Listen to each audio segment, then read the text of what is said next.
Sa ulo ng mga nagbabagong balita, third quarter examination, maayos na natapos sa SKIA. Tutukan, 6th Bangsamoro Foundation Anniversary, matagumpay na isagawa.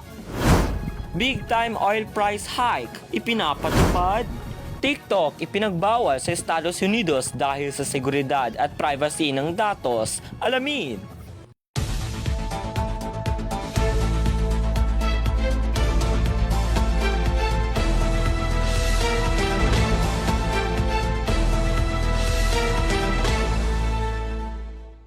Live mula sa bulwagang pambalitaan ng Sultan Kudarat Islamic Academy, Mata ng Bayan, Boses ng Katotohanan, SKIA Patrol ang sandigan ng bayan. Magandang araw, Sultan Kudarat Islamic Academy. Mapyamapita, Assalamualaikum warahmatullahi ta'ala wabarakatuhu. Ako ang inyong lingkod bayan, Manny Hikbar Sida Tumanong, maghahatid sa inyo ng katotohanan, wasto at maiinit na balita para sa minamahal nating SKIA. Para sa balitang paaralan, third quarter final examination, maayos na natapos ng junior high school sa SKIA. Narito sa Shahira Lau para sa karagdagang detalye. Matagumpay na isinagawa ng junior high school ng Sultan Kudarat Islamic Academy ang kanilang third quarter final exam mula Enero 22 hanggang Enero 24, 2025 ng taon. Maaga pa lamang ay nilabas na ng SKIA SBO ang opisyal ng schedule ng exam na naging gabay ng mga estudyante sa kanilang paghahanda. Karamihan sa mga mag-aaral ay nagpakita ng kasipagan at determinasyon sa kanilang pag-aaral upang masigurong may papasa nila ang pagsusulit. Ngayon, sabik na hinihintay ng mga mag-aaral ang resulta ng kanilang exam na magsisilbing sukatan ng kanilang pagsisikap at dedikasyon. Inaasahan din nila ang magandang performance bilang bunga ng kanilang pagsisikap na magiging batayan para sa nalalapit na honors convocation ng paaralan. Ito po si Shahira Lau nagbabalita para sa SKIA Patrol. Maraming salamat, Shahira Lau. Para naman sa balitang lokal, 6th Bangsamoro Foundation Anniversary, matagumpay na naisagawa noong January 20, 2025. Narito si Siti Nurhata Tida Tumano.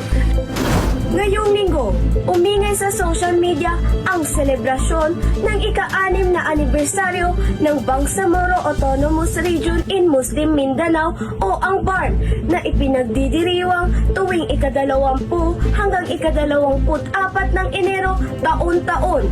Sa ilalim ng temang Salamat BARM, pagpupugay sa 6 na taong paglilingkod sa Bangsamoro, tampok ang iba't ibang aktibidad na handog ng pamahalaang BARM para sa kanilang mga kababayan.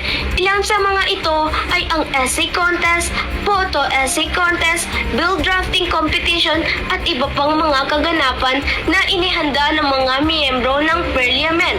Ang pagdiriwang na ito ay patunay ng patuloy na paglilingkod ng BARM sa kanilang mga kababayan na layong isulong ang kapayapaan, kaunlaran at pagkakaisa sa rehiyon. Ito po si Siti Nurhata Tida Tumanong nagbabalita para sa SKIA Patrol. Salamat, Nurhata. Para naman sa balitang nasyonal, big time oil price hike ipinapatupad noong January 21, 2025 kasama si Princess July sa Alang.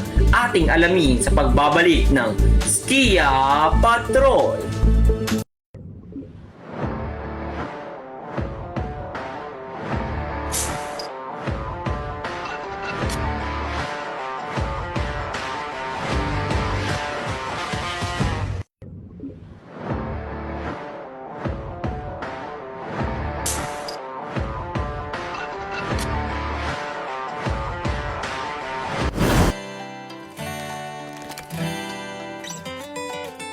Finger and clover, they go together. Finger and clover, my love affair. Lahat sisimutin, sarap ay uubusin. Lover ng clover, my clover. kasamang Clover. Coffee na di talaga creamy?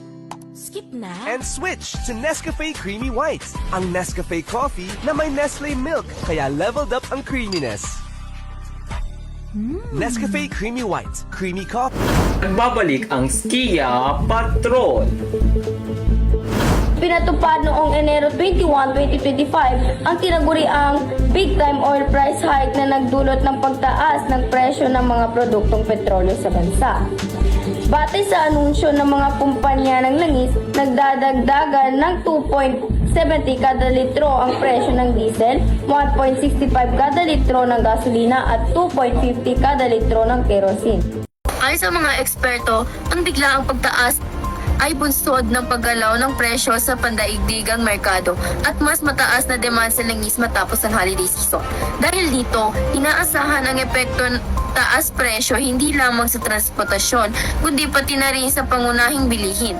Samantala, nananawagan ang ilang grupo para sa epektibong regulasyon at agarang tulong para sa mga epektadong sektor tulad ng mga super ng jeepney at truck drivers.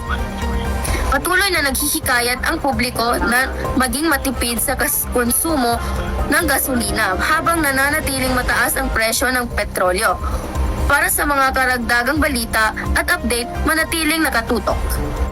Ito po si Princess July sa Alang, nagbabalita para sa Skia Patrol. Salamat, Julysa. Para naman sa balitang international, TikTok ipinagbawal sa US dahil sa seguridad at privacy ng datos. Narito si Ryan Macoyag para sa karagdagang impormasyon.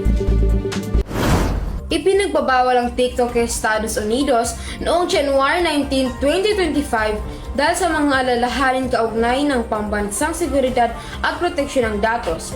Ang pagbabawal ay batay sa Protecting Americans from Foreign Adversary Controlled Application Act na nilagdaan bilang batas ni Pangulong Joe Biden noong April 2024.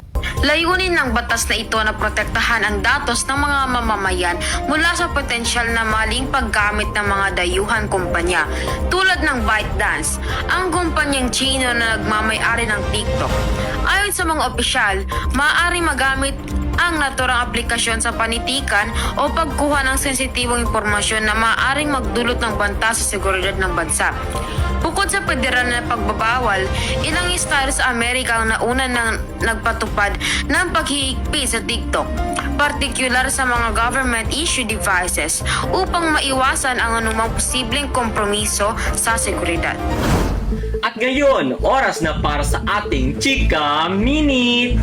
Magandang araw mga kaskiyans! Tumutok na dahil hatid namin sa inyo ang trending at nakakawiling kwento na nakagigiliwan at kinakikiligan ng mga netizens ngayon. Chika Minute na, kwentuhan pa! Ihahatid sa atin ni Nur Haifa Yesha.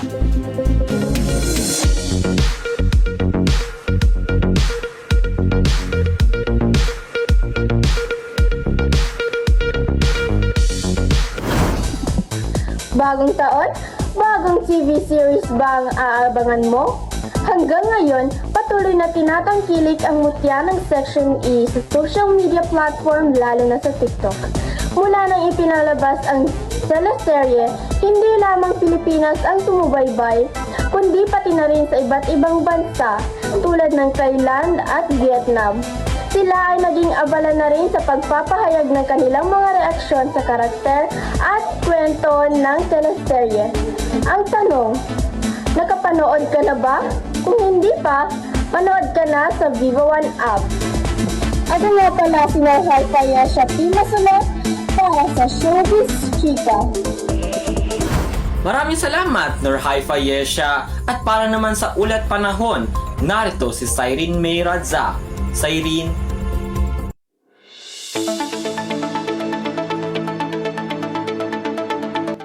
Magandang araw. Ayon sa Pag-asa, ang panahon ngayon ay apektado ng easterlies na siyang nagdadala ng mainit at maalinsalang hangin mula sa karagatang Pasipiko.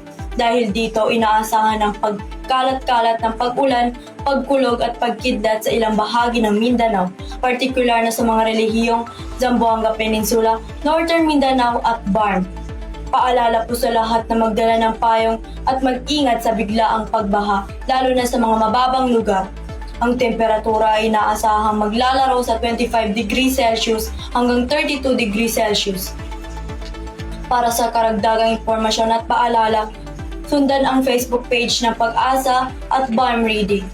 Makikita sa inyong screen ang mga hotline numbers ng BARM Reading para sa mga emergency at sakuna. Manatiling ligtas at alerto. Ako si Siren May Villaradzak para sa Skia Weather Patrol.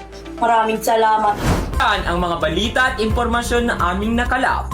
Muli, ako nga pala si Manny Higbar Sida Tumanong para sa mas malaking misyon at para sa mas malawak na paglilingkod sa Skia. Maraming salamat sa inyong pakikinig at pagtututok. Ito ang Skia Patrol, tinig ng serbisyo at katotohanan.